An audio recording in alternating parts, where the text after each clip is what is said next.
everyone, this is Pause or Repeat. Here we figure out whether a game is really worth your time and money. Today's game is Star Wars Outlaws. This is Ubisoft's moment to deliver to the gamers an experience in the Star Wars universe that is not just following a Jedi. If you've ever thought that the criminal underworld that Han Solo was involved in sounded cool, this is your chance. With that being said, let's dive into the gameplay and see what was delivered in the final product. The gameplay of Star Wars Outlaws mostly is either stealth or gunplay with your blaster. You can pick up an enemy blaster, but it only lasts for use of one clip or until you are forced to drop it, which happens often, like going into a vent or taking a ladder. Outside of combat, the game gives you the opportunity to do side quests, and since you are given 4 planets, 5 including the first, to explore the map and do quests on, you'll find that there is a good amount of content to do, albeit some higher quality than the rest. Through the whole journey, you are accompanied by Nix, a Mercall companion. Nix is quite versatile, being able to be used to unlock pathways, steal or grab components and collectibles for you, as well as being able to help you in combat. Throughout it all, you'll be raising or lowering your reputation with each of the 4 criminal organizations in the game. So all in all, it is a pretty standard affair for an action-adventure game from Ubisoft. But seeing as how it takes place in the Star Wars universe, how does the story hold up?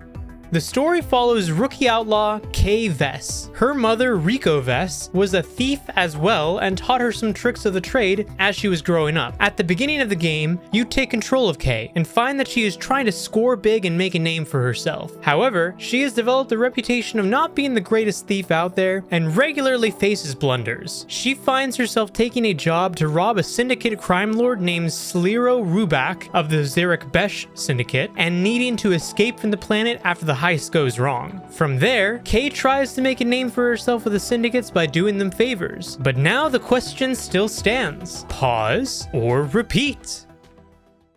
Seeing how this is an action-adventure game with a companion as well, do you think that this game is going to be as memorable as, say, Ratchet and Clank or Jak and Daxter? You know, that's a great question. I think it will. Only for the reason that it does feel like this game does compete as like one of those still top 3 best Star Wars games out there today.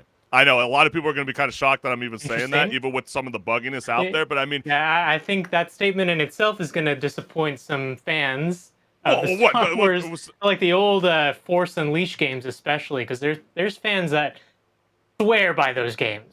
But I guess my thing would be is if it weren't for the story and all those shady deals with the Galaxy mob bosses in between that sweet spot between The Emperor Strikes Back and Return of the Jedi, you know, that's where the appeal comes from. But if you're asking me, does this game stand a chance with the greats of the open world games? I don't know. I don't quite know. I mean, you're asking me whether, did they miss an opportunity? Sure. They definitely had some things inside the gameplay that I was like, I really was anticipating a little bit more. If you're into that kind of cover-based shooting, you're absolutely going to love this kind of style of game. You also got an Ubisoft game, so of course you're stuck with missions that make you sneak around like you're a Jedi ninja. Start to think about Assassin's Creed, right? But the problem is, in Star Wars Outlaws, sneaking around is about as reliable as a stormtrooper's aim.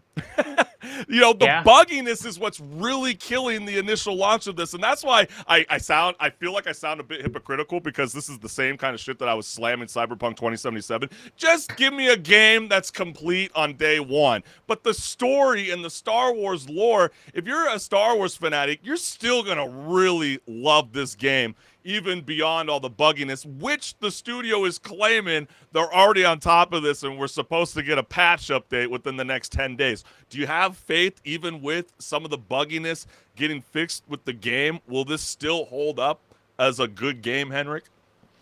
Well, that's kind of the thing I think as well, where, yeah, it's not a perfect game by any means. It is a really cool game if you're a Star Wars fan, because they do a pretty good job of building out the world for you to explore, especially when you go walking around the towns. You really kind of feel like you're in a Star Wars town, something pulled exactly out of the movies, basically. Exactly. But I do think that there are some clear weak points in the game as well. So you have to really point out when it comes down to it, because when you compare the moment to moment stealth and gunplay of this game to other games in the same genre, or even in like other stealth genre games like Deus Ex, uh, Okay, yep, yep. I think when you really compare those two, Deus Ex is so much more refined in the stealth than this is. And I can say this from the point of like when you take down someone, with your gun or even with just a stealth takedown, sometimes the AI doesn't even see that you've taken them down. When in a game like Deus Ex, if you leave a body or if they see you from across the That's a room, good point. Yeah. they will get on alert and say, "Hey, someone's being taken out, and we got to go hunt whoever's in our base because something's going on here." And I didn't Right. feel like that sense of urgency in the same way. Which, granted, I guess at the end of the day, this is not really a game that's trying to be like Deus Ex, But did But you it feel still that is a little disappointing that it feels like it could have been better. But when you keep saying like better, like what would you wish that you had with it? Were you like anticipating that potentially Kay Vess would not be this five-finger discount bandit that almost basically resembles something of a Han Solo, but we just slapped a woman on it? Were you hoping to get a lightsaber? Is that what you're disappointed Well, about? I mean, actually, that's the thing that's interesting about the game. It's a Star Wars game that doesn't focus on a Jedi. So right, it's a yeah. game where you actually don't have a lightsaber for once. But do you And think that was a lightsabers risky are a choice? cool part. Well, that's the thing. Lightsabers are a really cool part of the Star Wars universe. And when you take that out, you got to make sure that everything else is really fun. And the fact that you can't use anything consistently other than your blaster that you start off with, that's Yeah, kind of disappointing. I mean, yeah, like I said in the video, you can pick up a blaster that gets dropped by an enemy, but the second you do anything else, like you drop it. So yeah. like I think that it could have been an opportunity to give you more options in the sandbox of the shooting and also the stealth. Yeah. That's just what I've seen as my big problem comparing it to other games that have done more fleshed out systems when it comes to that. But I feel like it's the story and the cutscenes that really kind of still pull you in, even though the game is as buggier than a Jawa sandcrawler. Because who cares when the glitches come in when you're zipping across these iconic planets that we know inside the Star Wars universe? And I think what was a cool feature that I would say, which I'm definitely agreeing with you. I think I'm being biased because it's like all things I love Star Wars, and that's why if you're a Star Wars fan, you're gonna absolutely love it. But if you're not a Star Wars fan, you're gonna be like, wow, this game totally freaking sucks, compared to some of these other games out there. Because you're like, yeah, it's cool that I got this cool speeder bike that I can eventually later upgrade to be tricked out so it can ride on water. But then you start to play some of these open world games, and you start thinking about some of these open world greats like the Far Cry series, or you're thinking about Grand Theft Auto, and you have all these amazing opportunities where there's vehicles and creatures where the NPCs are riding them, and I can't ride them. I mean, what a missed opportunity for Star Wars Outlaws, especially when this is their very first venture into an open world gameplay format.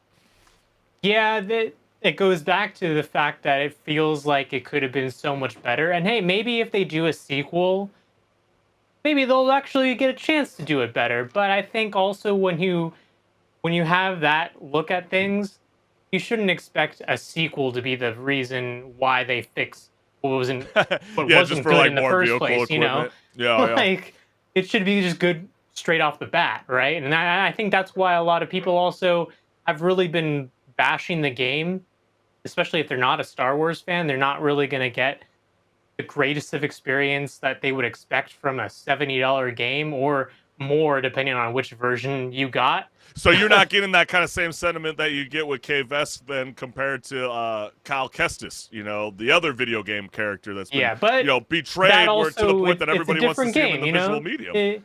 But I it's a mean, that different game. game You is you so have a loved you by have a Star lightsaber, Wars. Chris. But that game is Like beloved by so many Star Wars fans that they actually want to see it be adapted to the visual screen. You know what I'm saying? Like a yeah, visual yeah. medium, like a TV show.